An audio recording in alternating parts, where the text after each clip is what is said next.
What's up, guys? This is Mr. Hendricks back with another episode of our 94 Feet series, except today we're going 90 feet with head baseball coach of South Brunswick High School, Mr. Tim Sweeney. Ready to go, Coach? I'm ready. Let's go. Favorite call to make coaching third base? What's your favorite thing to call?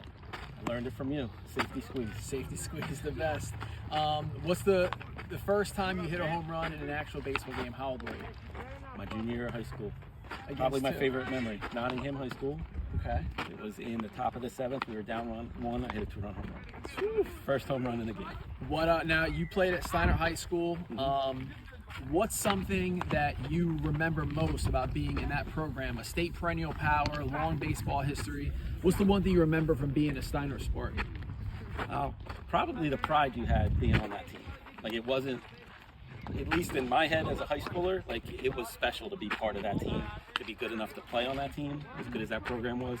So just being that, to put that hat on, to put that jersey on and say I'm a Spartan was a big deal. Now, what'd you take from your playing experience and translate to as a coach? I mean, once you graduated from college, you get right into coaching.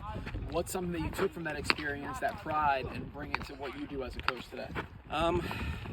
From my graduating year, that team, at one point there was 5 of us as high school coaches at the same time. And I know my coach at the time was Giolella. Rich Giolella was around forever. And he always took pride in that his players were coaching. And the one thing we always took from him, and we all kind of had the same approach, was attention to detail.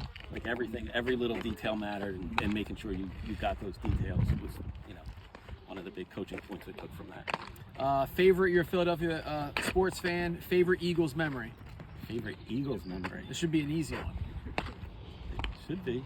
Yeah, the Hail Mary that hit the ground at the end of the Patriots game and the Eagles won the Super Bowl. What's your favorite Phillies memory that you were able to personally experience?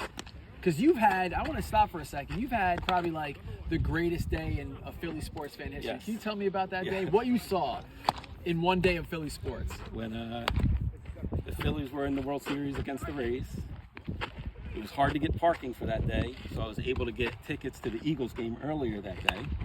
Went to the Eagles game, parked there, hung around for a couple hours, and then went to the World Series game after. Phillies won the game. That's awesome. Game 3. That's awesome. And I guess what I want to wrap up with is, you've been around this program for over 20 years. You've been, a staple and really set the foundation for why this program is as good as it is over the course of the time you've been here. When you look at not just this team, but you look at all the teams you coach, all the kids that have come through this program, what's probably your biggest point of pride as the head baseball coach of South Brunswick High School? Biggest point of pride as just a coach is seeing these kids after they graduated. And I think you probably felt the same way. When we would be at the field, a big game like tomorrow, and you look at the fence outside of the field and we got 4 or 5 of our alumni there coming to support our guys again. Like, as a coach, that feels good to see your kids come back and still want to be part of what you were doing. That's right. That's that legacy, that pride that you talked about, that you were raised with, and now you've brought it here to South Brunswick High School. So thank you, Coach. Best of luck in tomorrow's conference game, Thanks, all right? And we'll be rooting for you. Go Vikings. Easy throw.